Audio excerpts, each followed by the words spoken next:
The cradle sitting in the window of Kate Lawson's workshop was so exquisite that people stopped their horses just to stare at it. And on a scorching June afternoon in 1884, that cradle would change her life forever. Kate pushed a strand of wheat-colored hair from her forehead. Her fingers stained dark from the willow she had been soaking since dawn. Georgetown, Colorado sat nestled in the mountains, a silver mining town that had seen better days but still held enough prosperity to keep her small basket-weaving business alive. She had learned the craft from her grandmother, who had learned it from a Ute woman decades ago, back when such exchanges were more common and less complicated. Now, at 23, Kate's cradles were known throughout Clear Creek County, each one woven with such care that mothers swore their babies slept better in them. The bell above her shop door chimed, and Kate looked up from the reeds she was sorting. A man stood silhouetted in the doorway, hat in hand, the bright Colorado sun making him appear almost like an apparition.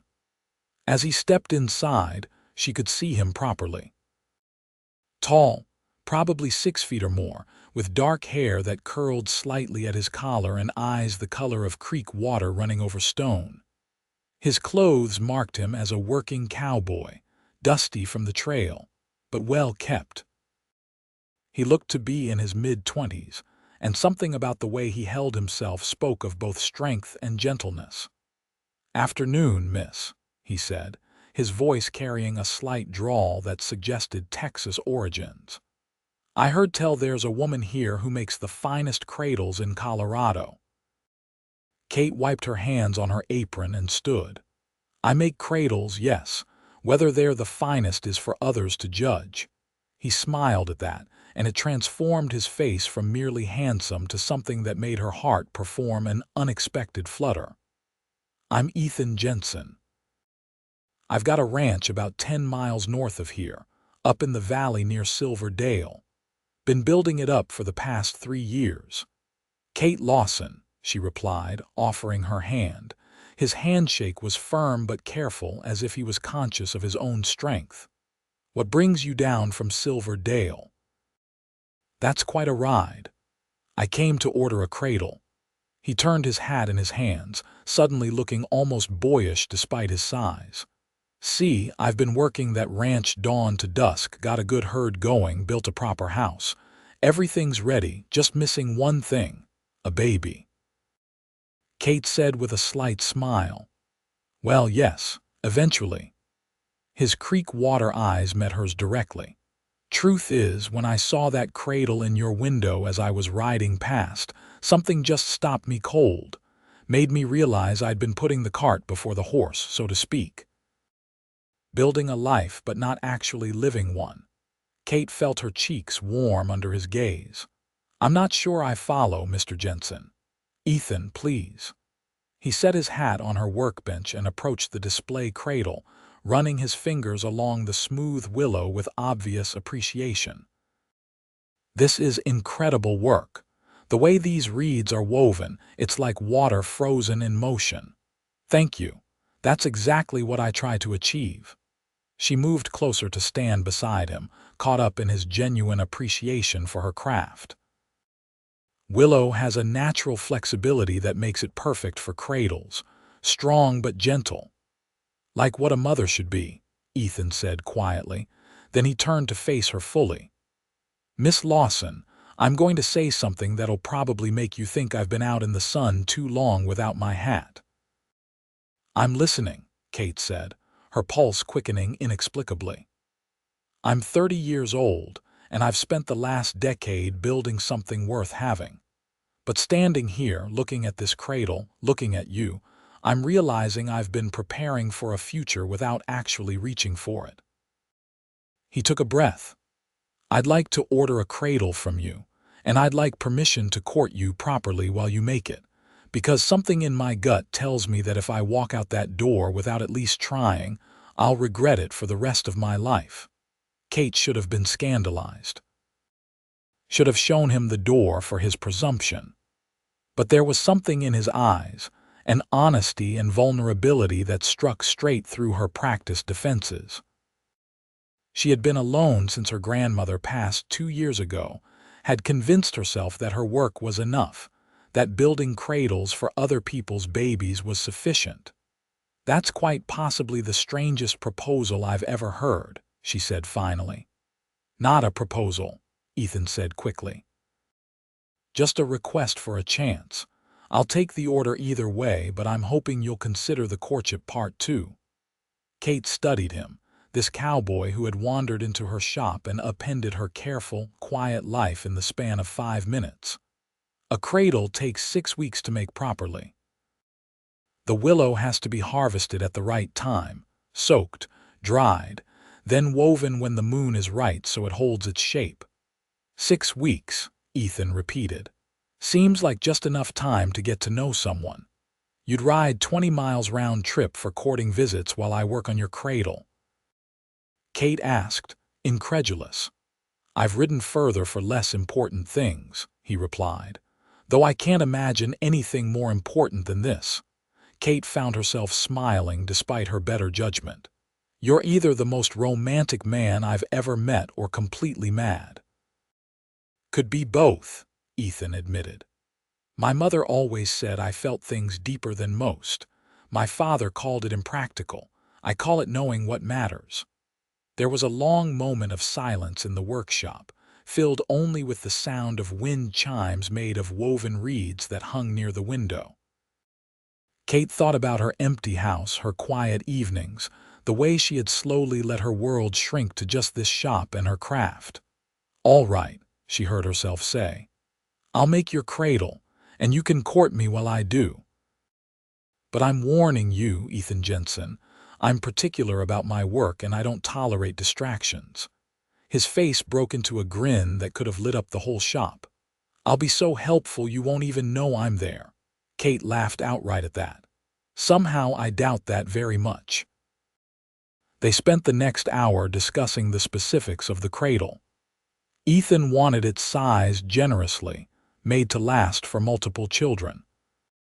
He chose a design that incorporated a gentle rocking motion, and asked if she could weave a pattern into the headboard that resembled the mountains visible from his ranch.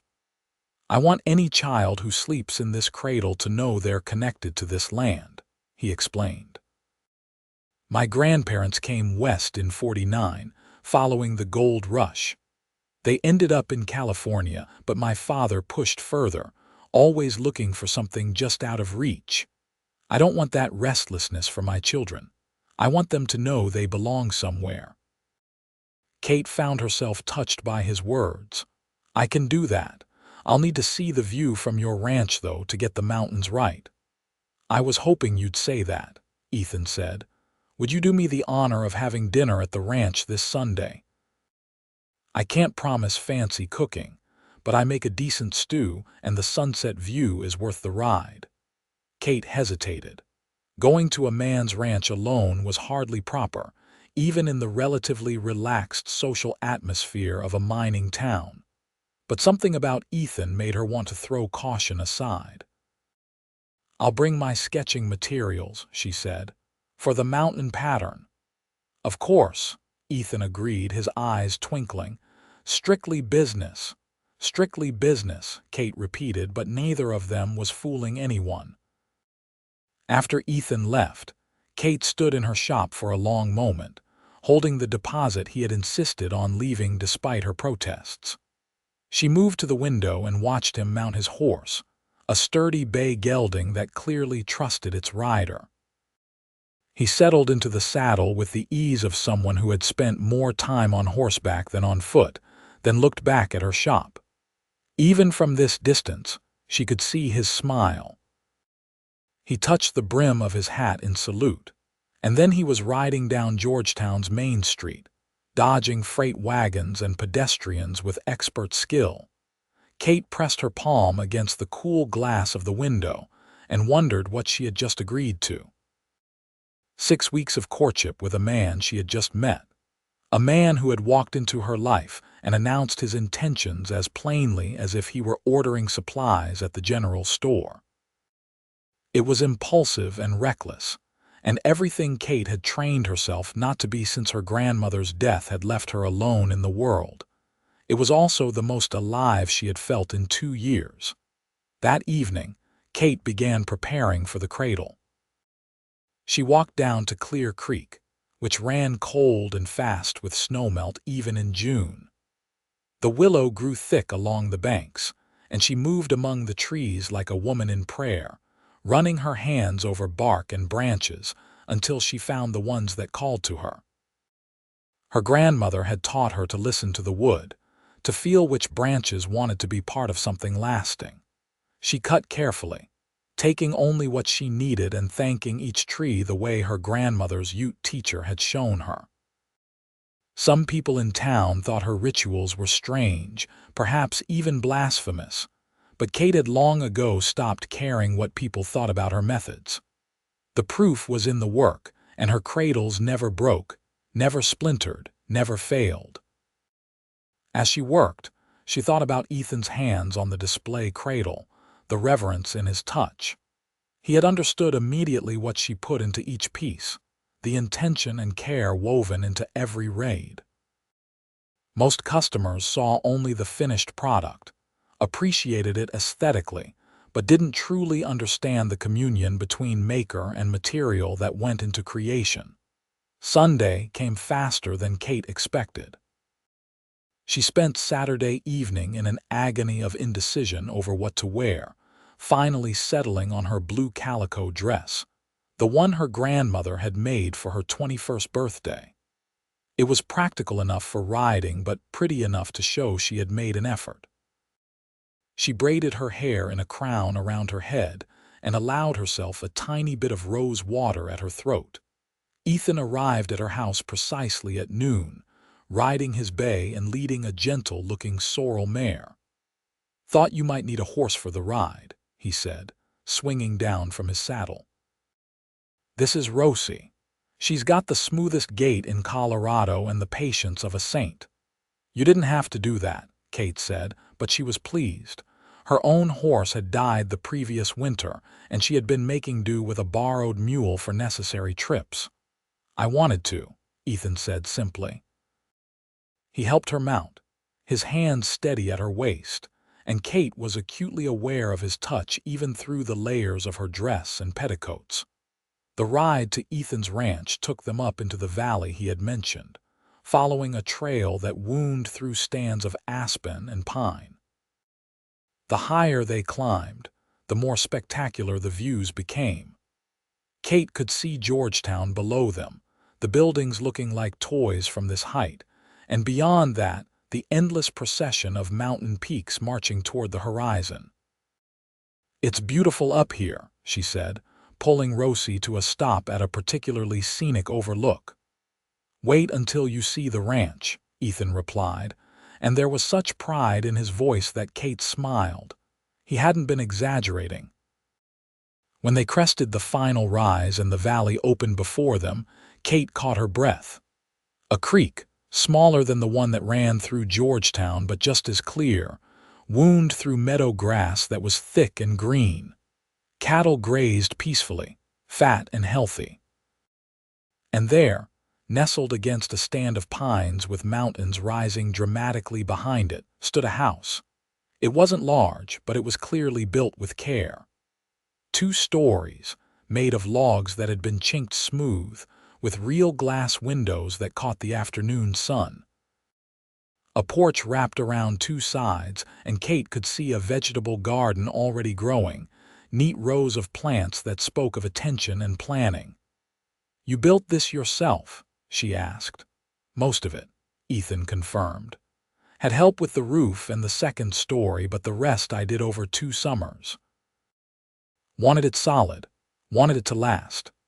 They dismounted in front of the house, and Ethan showed her around with the enthusiasm of a child showing off a prized possession. The interior was sparse but clean, with furniture that looked handmade but sturdy. The main room had a stone fireplace that dominated one wall, and the kitchen area was better equipped than Kate had expected, with a good cast iron stove and copper pots hanging from hooks.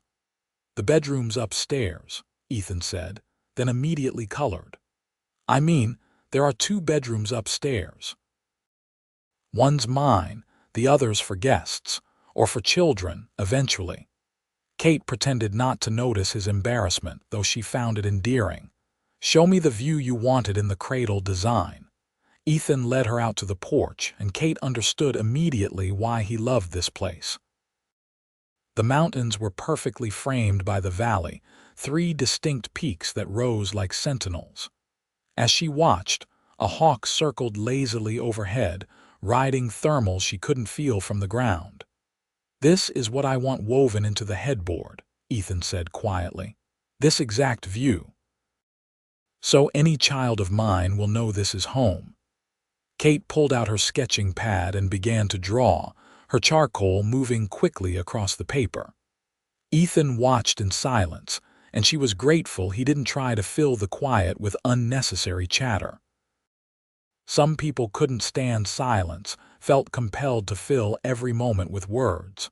But Ethan seemed comfortable with it, understanding that she needed to concentrate.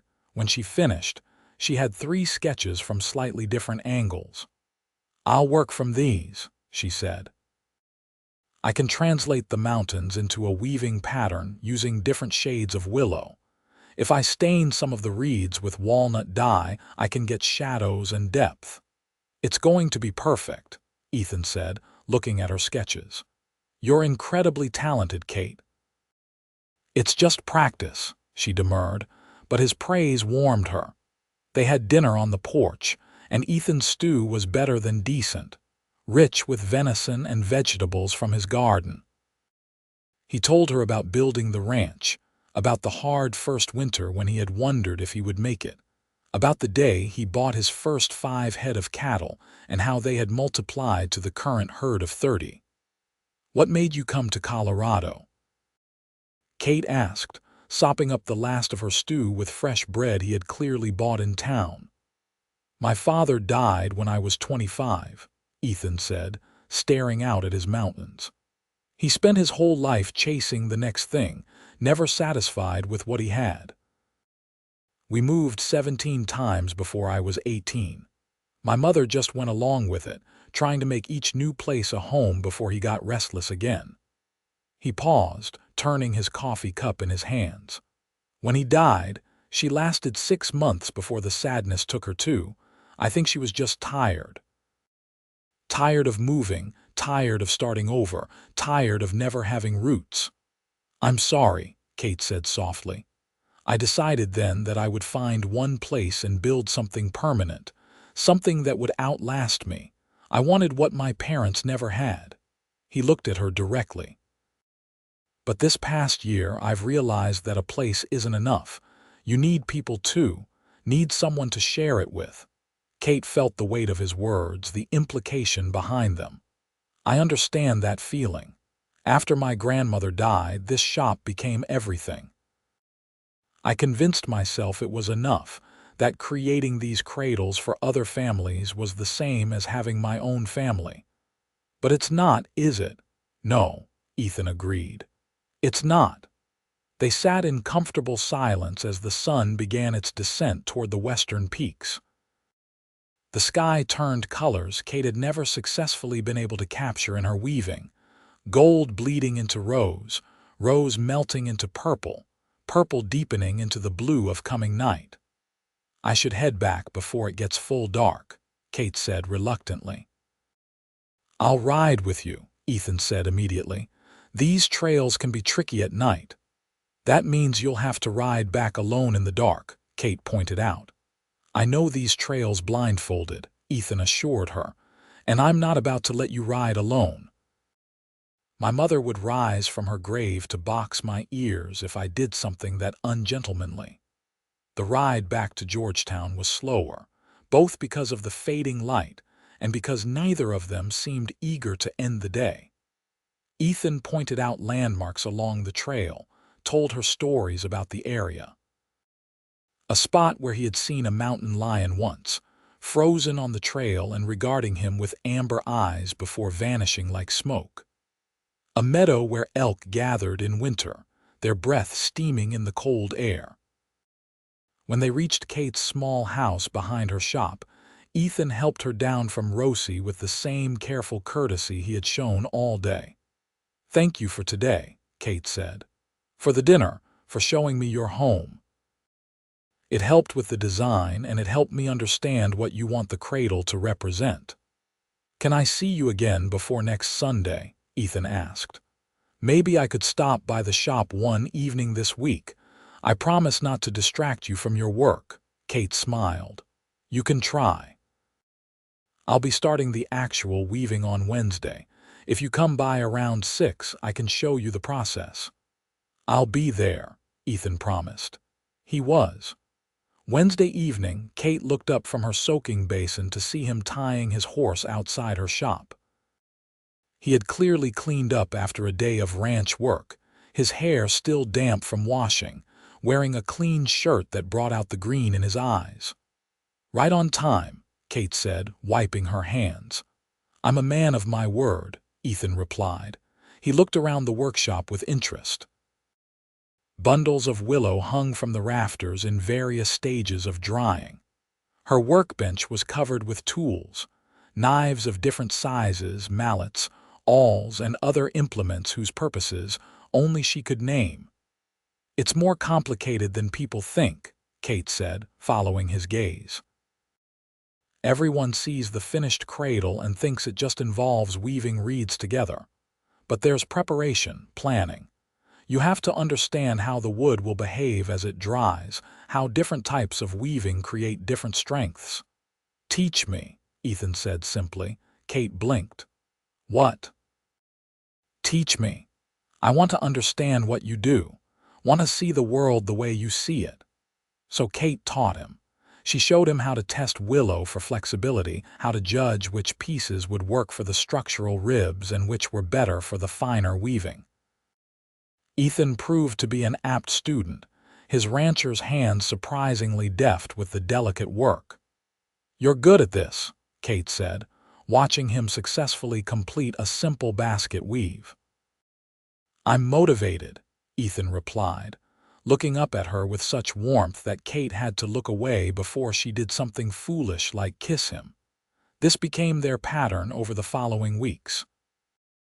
Ethan would come to town 2 or 3 times a week, ostensibly to check on the cradle's progress, but really to spend time with Kate. Sometimes he would help with the weaving, other times he would sit and read while she worked, his presence a comfortable counterpoint to her concentration. On Sundays, he would take her back to his ranch, and she would help him with small tasks around the property while they talked about everything and nothing. Kate learned that he had a dry sense of humor that caught her off guard and made her laugh unexpectedly. That he had taught himself to read at 8 because he wanted to understand the books his mother treasured. That he had been engaged once before, at 23, to a banker's daughter in Texas who had taken one look at his plans to homestead in Colorado and called him a fool. She wasn't wrong, Ethan admitted. It was foolish, could have failed completely, but some things are worth the risk. "You don't strike me as particularly foolish," Kate said. They were sitting by the creek on his property, watching trout dart through the clear water. "I feel foolish sometimes," Ethan confessed. "Showing up at your shop that first day announcing I wanted to court you. What kind of man does that?" "An honest one," Kate replied. "I appreciated it, actually. Most men dance around what they want, playing games. You just said it plain." "And now?" Ethan asked, turning to face her. "How do you feel about it now?" Kate took a breath.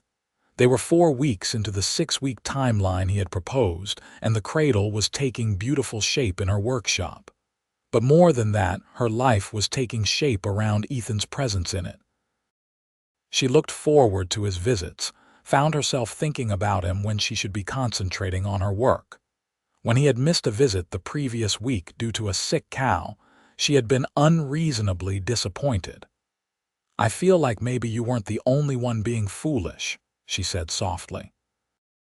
"I think I was foolish to shut myself away for so long, to pretend that my work was enough." Ethan reached for her hand and Kate let him take it. His palm was calloused from rope and tools, warm and solid against hers. "I'm falling in love with you, Kate," he said quietly. "I think I started that first day, but now I'm certain. You're everything I didn't know I was looking for. Smart and talented and strong. You don't need anyone, but I'm hoping you might want someone anyway. Might want me." Kate's heart felt too large for her chest. "I'm falling in love with you too," she admitted. "It terrifies me. I lost my parents young, then my grandmother. Everyone I love leaves." "Not everyone," Ethan said firmly. "I'm not going anywhere. I'm stubborn as they come, and when I love something, I hold on tight. Built that ranch from nothing because I'm too stubborn to quit. Love you the same way, permanent, lasting." Kate felt tears prick her eyes. "I want to believe that." "Then believe it," Ethan said. He raised her hand to his lips, kissing her knuckles with such tenderness that Kate's breath caught. "I'm going to prove it to you every day for the rest of our lives if you'll let me." "The cradle's not finished," Kate said, knowing it was a ridiculous thing to say but needing to say something before the emotion overwhelming her spilled over. Ethan laughed, warm and genuine. "Then I guess I'll just have to keep courting you until it is." But the cradle was finished sooner than Kate would have liked. The morning she wove the final reeds into place and tied off the last knot, she felt both pride and melancholy. It was perhaps the finest work she had ever done. The mountains were woven into the headboard with such detail that they seemed almost three-dimensional, and the whole cradle seemed to glow with the warm honey color of properly treated willow. She sent word to Ethan that the cradle was complete, and he arrived the next morning with a wagon to transport it back to his ranch. "Kate, this is incredible," he breathed, running his hands over the intricate weaving.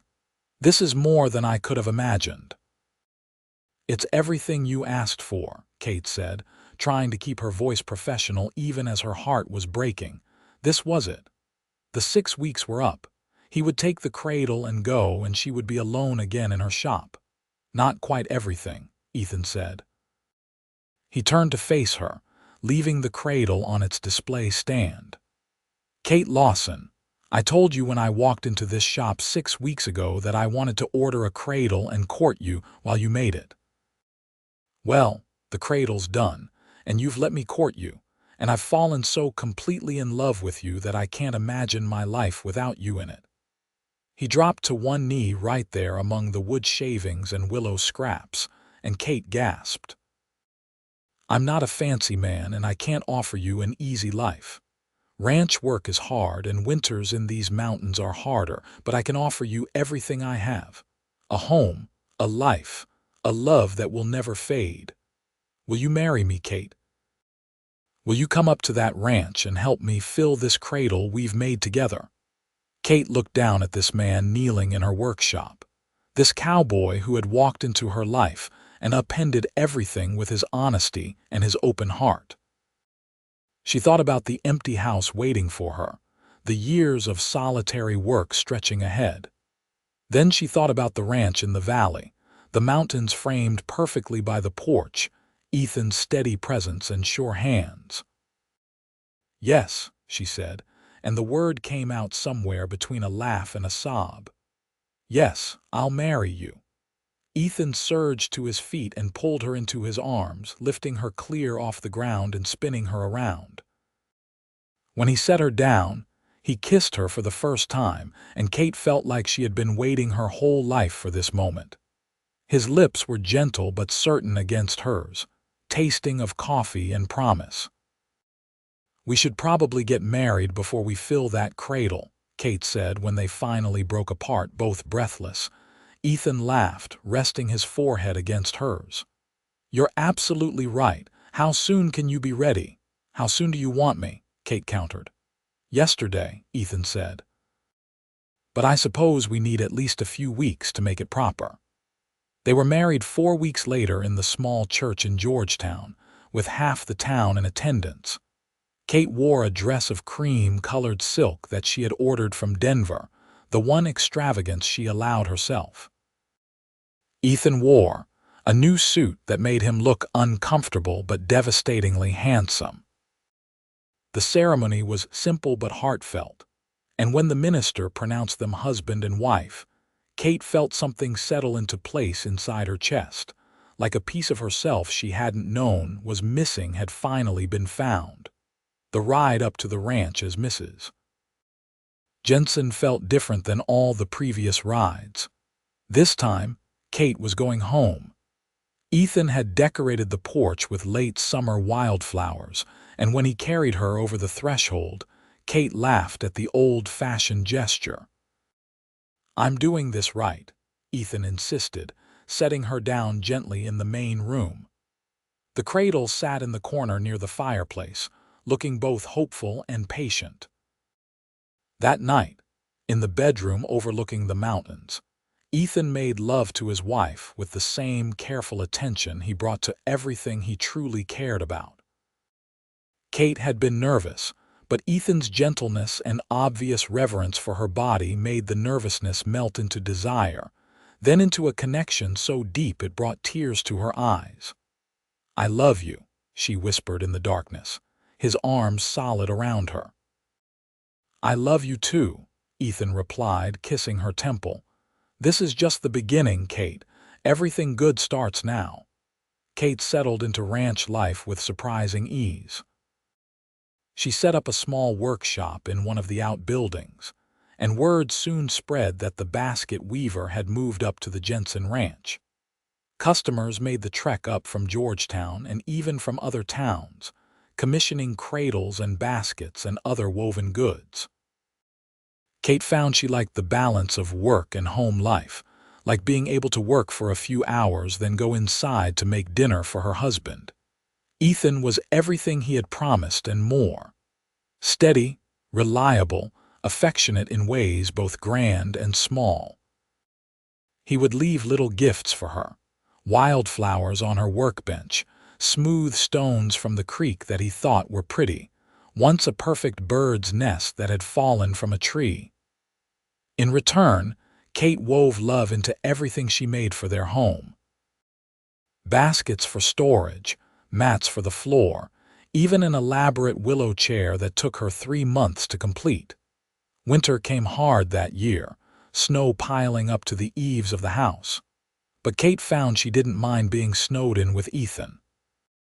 They spent long evenings by the fireplace, reading aloud to each other or playing cards or just talking. Ethan taught her to play chess on a set his grandfather had carved, and Kate discovered she had a strategic mind that made her a formidable opponent. Spring arrived in a rush of snowmelt and green growth, and with it came news that made Kate's heart race. She was pregnant. She had suspected for a few weeks, but hadn't wanted to say anything until she was certain. When she told Ethan over breakfast one morning in early April, he dropped his fork with a clatter. "Are you sure?" he asked, his face cycling through about 12 different emotions. "As sure as I can be," Kate confirmed. "I think the baby will come in October." Ethan was around the table in a heartbeat, pulling her into his arms. "We're going to be parents," he said wonderingly. "That cradle is actually going to get used." "Well, that was the plan," Kate teased, but she was crying happy tears against his shoulder. The pregnancy progressed smoothly. Kate continued her weaving work through the summer, her hands remembering the patterns even as her belly grew rounder. Ethan became comically overprotective, insisting she not lift anything heavy, constantly bringing her water and snacks, checking on her every hour when he was working near the house. "I'm pregnant, not fragile," Kate finally said one day in exasperation. "I know," Ethan replied, looking sheepish. "I just can't stand the thought of anything happening to you or the baby. You're my whole world, Kate. How could she be irritated with that?" Instead, she pulled him down for a kiss and let him fuss, understanding that it came from love rather than any belief that she was incompetent. October arrived with the aspens turning gold on the mountainsides, and Kate's time came one bright afternoon while she was working in her shop. The pain started slowly, giving them plenty of time to send for the midwife from Georgetown. Mrs. Patterson arrived within 2 hours, a competent woman in her 50s who had delivered half the babies in Clear Creek County. "First babies take their time," she announced, setting up in the bedroom. Could be hours yet. It was hours, long, painful hours during which Kate understood for the first time why women died in childbirth, why it was considered such a dangerous passage. Ethan stayed with her despite Mrs. Patterson's initial protests, holding Kate's hand and letting her squeeze hard enough to leave bruises. "You're doing so well," he kept saying. "You're so strong, Kate. I love you so much." Finally, as the sun was setting and painting the mountains in shades of rose and gold, their son was born. He came into the world angry, his cries loud and healthy, and Mrs. Patterson declared him perfect. "A boy," Ethan said, tears streaming down his face as Mrs. Patterson placed the cleaned and wrapped baby in Kate's arms. "We have a son." Kate looked down at the tiny face, already searching for traces of Ethan in the miniature features. "Hello, little one," she whispered. "We've been waiting for you." They named him James after Ethan's father, hoping the name would carry better fortune than it had the first time. James proved to be a healthy, hungry baby who rarely cried except when he wanted to eat. The cradle Kate had made, the cradle that had brought his parents together, was everything it needed to be. James slept peacefully in it, rocking gently when he fussed.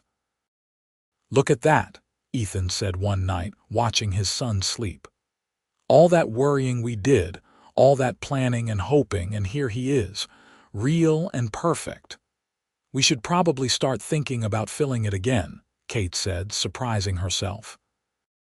She was only 2 months postpartum, still healing, but already she could imagine another baby, a sibling for James. Ethan raised his eyebrows. "Already?" "Not immediately," Kate clarified, laughing, "but eventually. I was thinking 3 or 4 children total. Enough to fill this house with noise and love." "3 or 4 sounds perfect," Ethan agreed. He put his arm around her, and they stood together watching their son sleep, backlit by the fire crackling in the hearth. The years unfolded with the kind of gentle rhythm that Kate had once thought existed only in stories.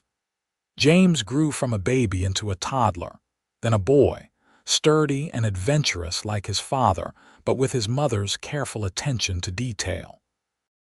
When he was 2, Kate became pregnant again, and this time their daughter was born in the spring, surrounded by wildflowers. They named her Rose for the way the light had looked the evening James was born. Rose was followed by another son, Samuel, and then another daughter, Elizabeth. 4 children, just as they had planned, and the house that had once seemed too quiet rang with laughter and arguments, with the sounds of life being lived fully. Kate continued her weaving, teaching her daughters the craft as her grandmother had taught her.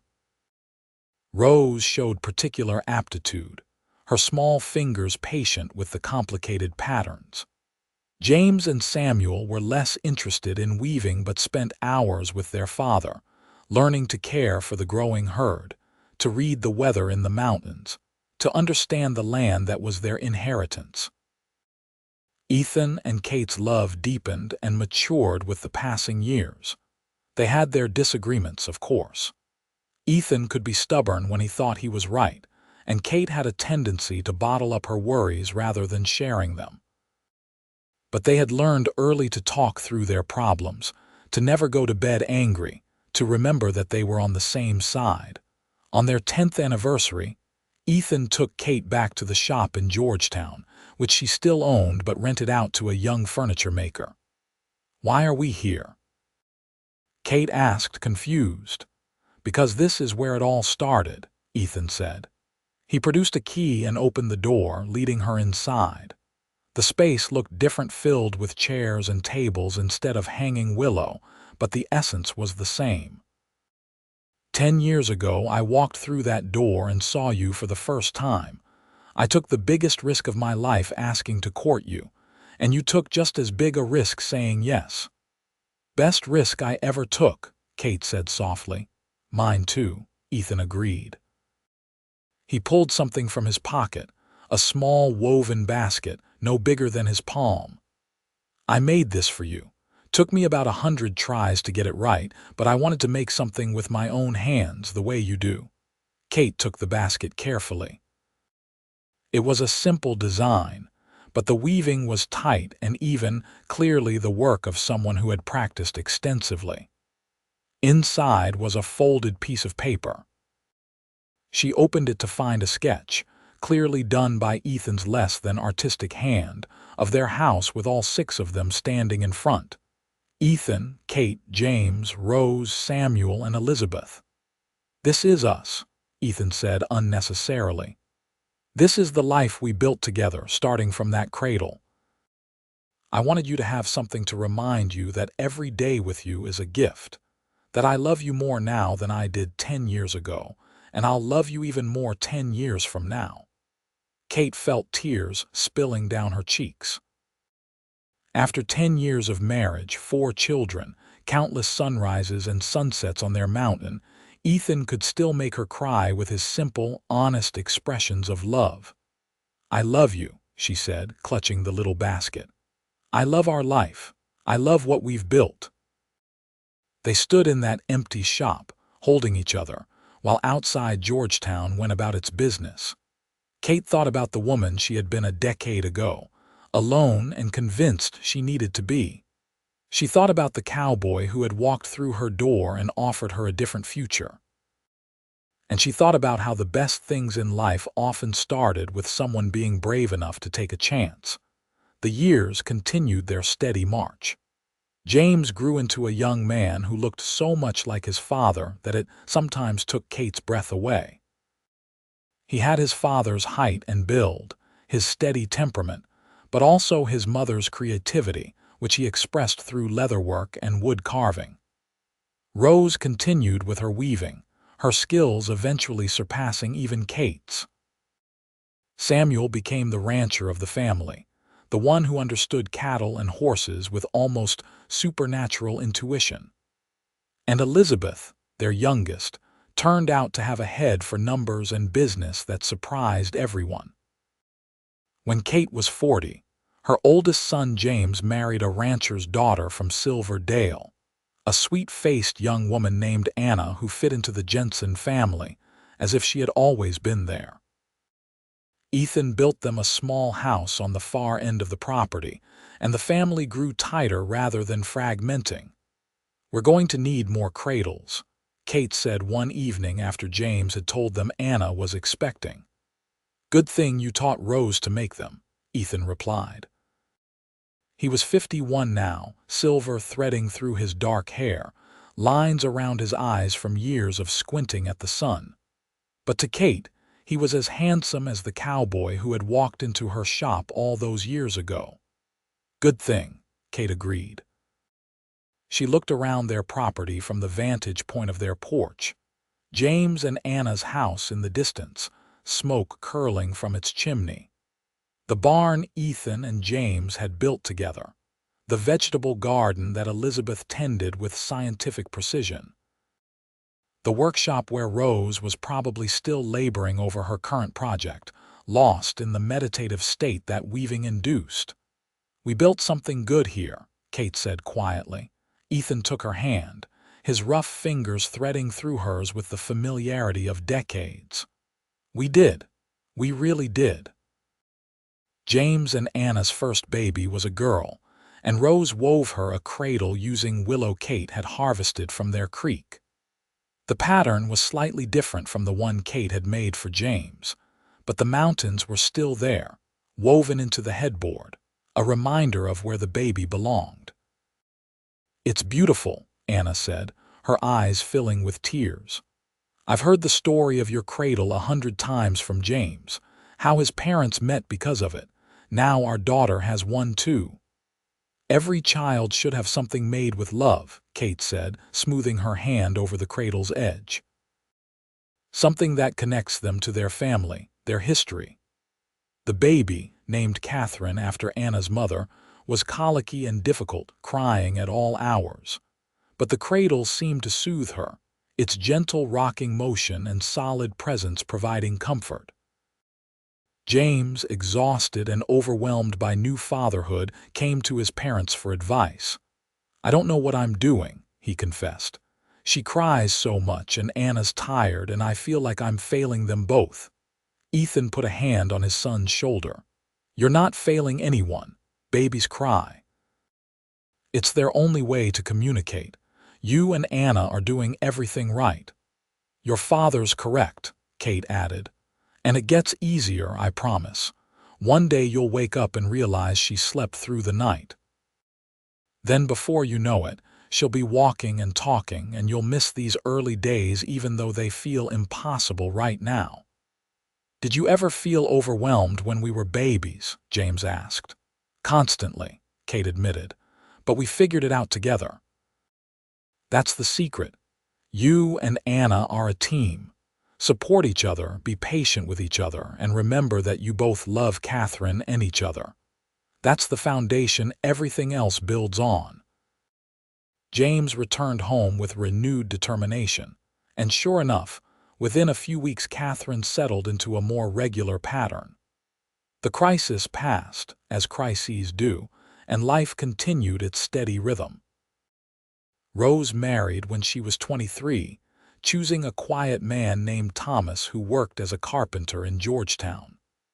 Unlike James, Rose wanted to stay in town rather than on the ranch. Kate helped her daughter set up a weaving shop on the same street where Kate's original shop had stood, though in a different building. "It feels right," Rose said, arranging her tools on the workbench. "Like I'm continuing something you started." "You're not continuing it," Kate corrected gently. "You're making it your own. Your weaving is different from mine, Rose, better in some ways. You have your own vision, your own voice. Trust that." Rose threw her arms around her mother. "Thank you for teaching me, for giving me this gift." Kate held her daughter tight, remembering her own grandmother's lessons, the way the knowledge had been passed down through generations. "It's a gift you'll pass on someday too, to your own children or to others who need to learn. That's how these things work. They grow and change but never die." Samuel, true to form, never married. He was content with his cattle and horses, with the land that he understood better than any human connection. But he was happy in his way, and Kate and Ethan learned to accept that their middle son needed something different than the conventional path. "He's like some of the old mountain men," Ethan said one evening, watching Samuel work with a difficult horse, patience evident in every movement. "Born 100 years too late. He should have been a trapper or a scout." "He's exactly who he needs to be," Kate said. "Not everyone wants the same things, and that's fine." Elizabeth, their youngest, surprised everyone by going to Denver to study at a women's college. She was 18, brilliant and ambitious, chafing at the limitations of mountain ranch life. Kate and Ethan discussed it extensively before giving their blessing. "The world's changing," Kate said. "Women have more opportunities now than when I was her age. We should let her explore them." "I just worry," Ethan admitted. "Denver's so big, so different from here." "We raised her to be smart and strong," Kate reminded him. "Now we have to trust that and let her fly." Elizabeth thrived in Denver, studying business and mathematics. She wrote home weekly, her letters full of excitement about her classes, the city, the future she was building. When she graduated at 22, she returned to Georgetown and opened the first bank branch in Silver Dale, managing it with the same precision she had once applied to the vegetable garden. The years accumulated like snow in winter, layer upon layer building into something substantial. Kate and Ethan celebrated their 25th anniversary, then their 30th. Their children gave them 10 grandchildren total, though not all at once. The ranch expanded, contracted, adjusted to changing times and markets. The original cradle, the one that had brought Kate and Ethan together, was used for all their grandchildren in turn, still solid despite decades of use. Kate was 55 when Ethan had his accident. He was working with a particularly stubborn bull when it turned on him, catching him with a horn in the ribs. Samuel was there and managed to get his father away before worse damage was done, but Ethan had 3 broken ribs and a punctured lung. The doctor came from Georgetown and did what he could, but it was a near thing. Kate spent 3 days barely leaving Ethan's side, watching his labored breathing and praying to any god who might listen to spare him. "You promised me you weren't going anywhere," she whispered, holding his hand while he drifted in and out of consciousness. "You promised me permanent, lasting. You don't get to break that promise, Ethan Jensen. You hear me? You don't get to leave me." On the 4th day, Ethan's fever broke. His breathing eased, his color improved, and he opened his eyes to find Kate asleep in the chair beside his bed, still holding his hand. "Kate," he rasped, and she woke instantly. "You're awake," she said, tears streaming down her face. "Oh, thank God you're awake." "Takes more than a bull to get rid of me," Ethan said with a weak smile. "I made you a promise, remember? Stubborn as they come." Kate climbed carefully into bed beside him, mindful of his injuries, and buried her face in his neck. "Don't ever scare me like that again." "I'll do my best," Ethan promised, his hand coming up to stroke her hair. "But Kate, I need to say something while I'm thinking clearly." "What?" Kate lifted her head to look at him. "I've had the best life," Ethan said. "Whatever happens, whenever my time actually comes, I want you to know that. Walking into your shop 30 years ago was the smartest thing I ever did. Every day with you has been a gift. Our children, our grandchildren, this ranch, all of it has been better than anything I imagined when I was a young man with nothing but ambition and hope." "Stop talking like that," Kate said fiercely. "You're not dying. You're going to recover, and we're going to have another 30 years together, 40 if I have anything to say about it." "I hope so," Ethan agreed. "But if not, I needed you to know, needed you to hear it." Ethan did recover, though he was never quite as strong afterward. The punctured lung left him short of breath during heavy exertion, and the broken ribs ached in cold weather.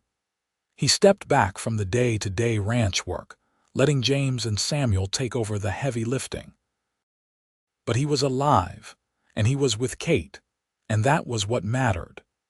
They spent more time together in the years following the accident, taking slow walks around the property, sitting on the porch and watching the grandchildren play. Kate had stopped taking weaving commissions, though she still made pieces for family.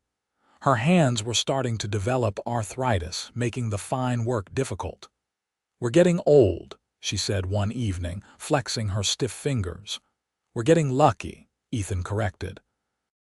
"Not everyone gets to grow old with the person they love."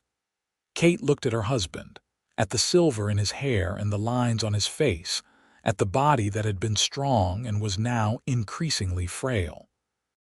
She thought about the cowboy who had walked into her shop, young and vital and full of certainty about what he wanted. And she realized he was still that man, fundamentally. The outside had changed, but the core of who Ethan Jensen was remained unchanged. He was still stubborn, still honest, still loved with the same fierce permanence he had promised all those years ago. "Dance with me," Kate said suddenly. Ethan looked around the porch, confused. "There's no music."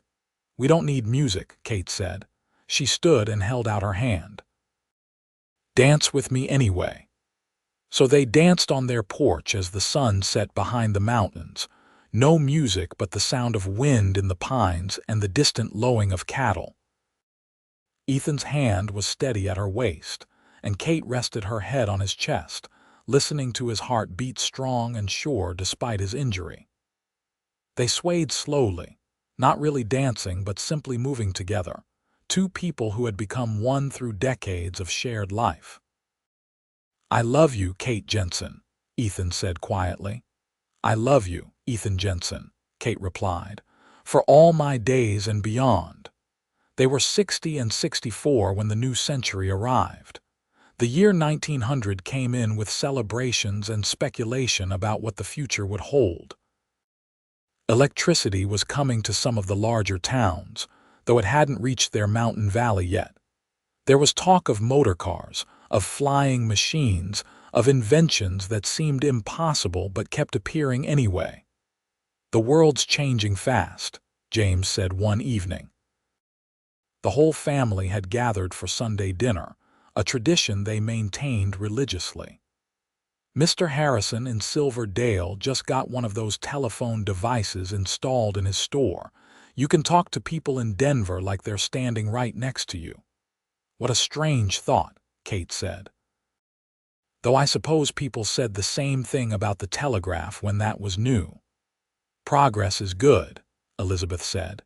She had become quite modern in her views, reading newspapers from New York and San Francisco, keeping up with national politics. "The world needs to move forward." "As long as some things stay the same," Ethan said, looking around the table at his family. "This, for example, Sunday dinners and family together. That should never change, no matter what inventions they come up with." Everyone agreed, raising their glasses in a toast. The grandchildren were mostly too young to care about the sentiment, but the adults understood what Ethan meant. In a world changing too fast to comprehend sometimes, family was the anchor that held you steady. Kate was 65 when Rose's daughter, her granddaughter Emily, came to her with an unusual request. Emily was 20 now, engaged to be married, and she wanted to learn to weave a cradle. "I want to make one for my first baby," Emily explained. "The way you made one for my father and grandmother Rose made mine. I want to continue the tradition." Kate felt tears prick her eyes. "Your hands are younger than mine, but my knowledge is older. Between the two of us, we'll make something beautiful." They worked together for 3 months, Kate teaching and Emily learning. The girl had inherited Rose's talent and Kate's patience, and the cradle that emerged from their collaboration was exquisite. Emily wove a pattern of aspen leaves into the sides, a nod to the trees that surrounded her future home. "It's perfect," Emily said, running her hands over the smooth willow. "Thank you for teaching me, grandmother." "Thank you for wanting to learn," Kate replied. These traditions only survive when someone cares enough to carry them forward. You're doing that, and it means more to me than you know. Kate was 68 when Ethan had his second health crisis. He was 72, and his heart had been giving him trouble for months. The doctor from Georgetown, now a younger man than the one who had treated Ethan's bull injury, was blunt about the prognosis. "His heart is worn out," he said. "I'm sorry, Mrs. Jensen, but there's nothing more to be done. Make him comfortable. Spend time with him. That's all you can do now." Kate felt the world tilt beneath her feet. "How long? Weeks, maybe. Months if he's lucky. I'm sorry." Kate climbed the stairs to their bedroom where Ethan was resting. He looked small in the bed they had shared for 4 decades, diminished by illness in a way the bull injury hadn't managed. But when he saw her face, he understood immediately. "So this is it then," he said quietly. Kate nodded, not trusting herself to speak. "Come here," Ethan said, patting the bed beside him. Kate lay down carefully, and Ethan put his arm around her.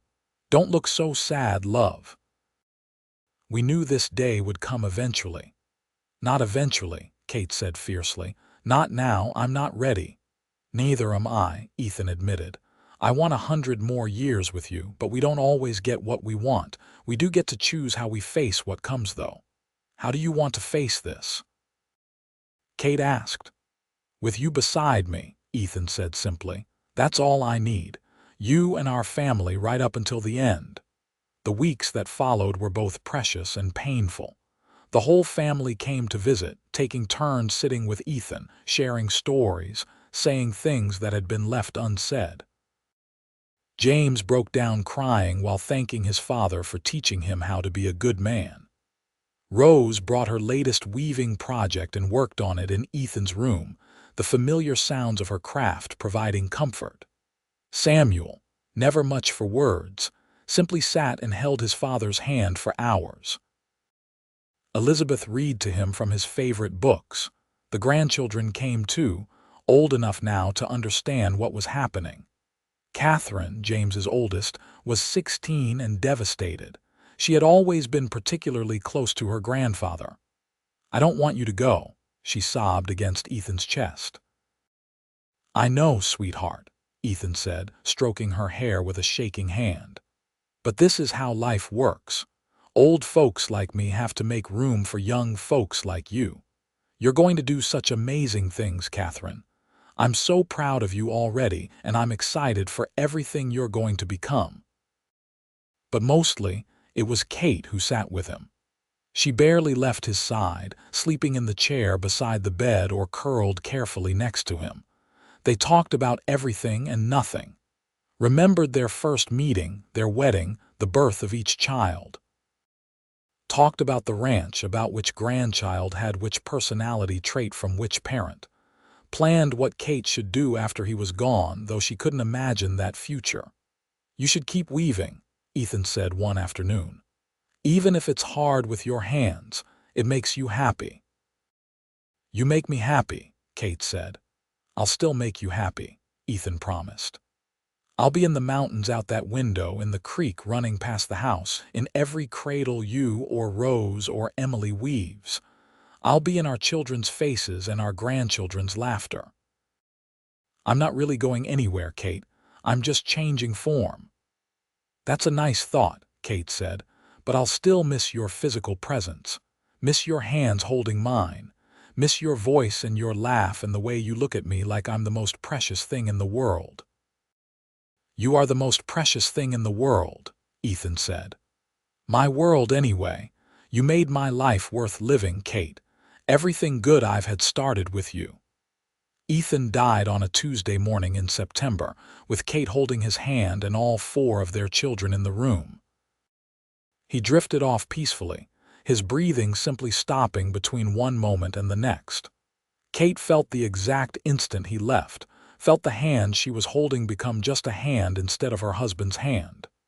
"He's gone," she said, and saying it made it real. The funeral was held at the ranch, not in town. They buried Ethan on a hillside overlooking the property, where he could see the mountains he had loved and the land he had built. Half of Clear Creek County showed up, people whose lives had been touched by Ethan's quiet kindness and steady presence. Kate stood dry-eyed through the service, in shock too deep for tears. It was only later, alone in the house that echoed with his absence, that Kate finally broke down. She sat in his chair on the porch and sobbed until she had no tears left, grieving for the man who had walked into her shop 43 years ago and changed everything. The weeks after the funeral were the hardest of Kate's life. She moved through each day mechanically, unable to find purpose or meaning without Ethan beside her.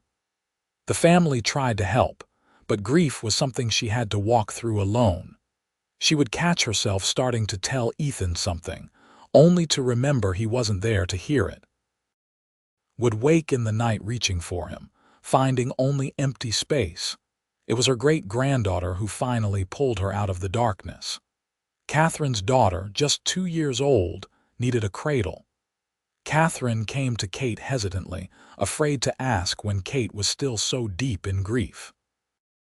"I know the timing is terrible," Catherine said. "And if you can't do it, I'll understand, but I thought maybe having a project might help." Kate looked at her granddaughter's earnest face, at the hope and concern there, and felt something shift inside her chest. Ethan had told her to keep weaving. Had told her he would be in every cradle she made. "I'll make it," Kate said. "In fact, I want to make it. I need to make it." She went back to her workshop for the first time since Ethan's death.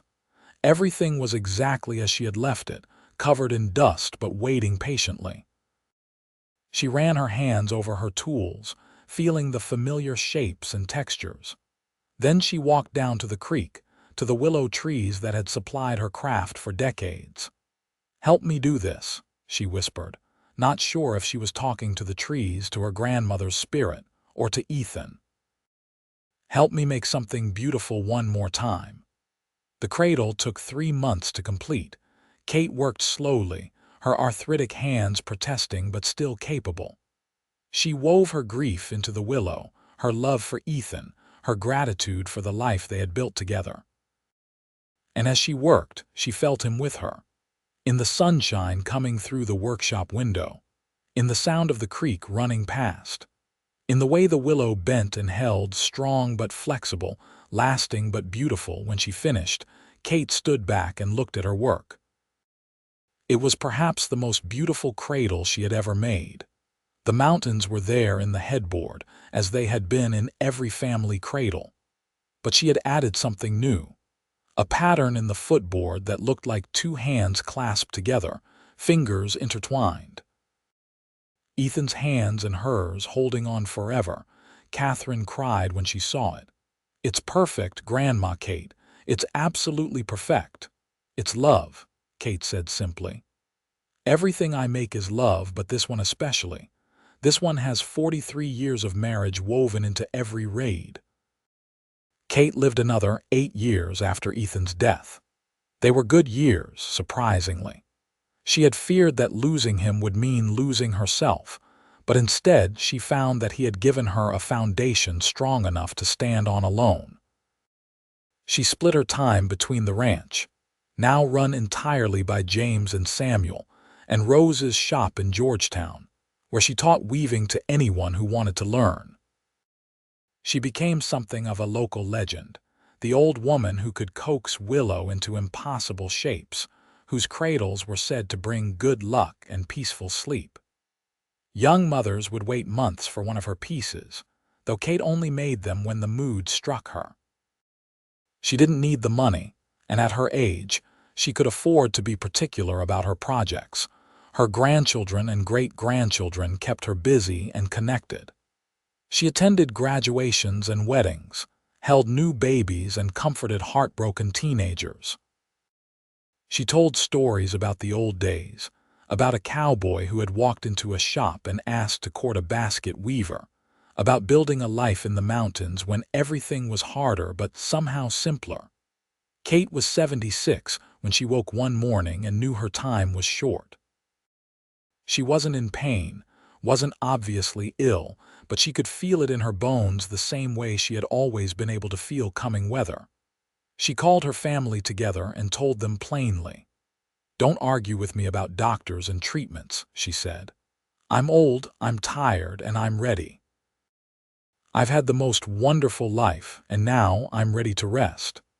They wanted to protest, but something in her eyes stopped them. She had that same peaceful certainty Ethan had shown at the end, the acceptance that comes from a life fully lived. Kate died 2 weeks later, on an October morning that dawned clear and bright. She was in the big bed she had shared with Ethan, surrounded by family, when she simply closed her eyes and didn't open them again. Her last words were, "I'm coming, love," and the smile on her face suggested she could already see him waiting. They buried her next to Ethan on the hillside, and her headstone reads simply, "Kate Jensen, beloved wife, mother, grandmother. She wove love into everything she touched." The ranch continued under James's management, then passed to Catherine when James grew too old. The weaving tradition continued through Rose's line, with Emily teaching her own daughters, who taught theirs.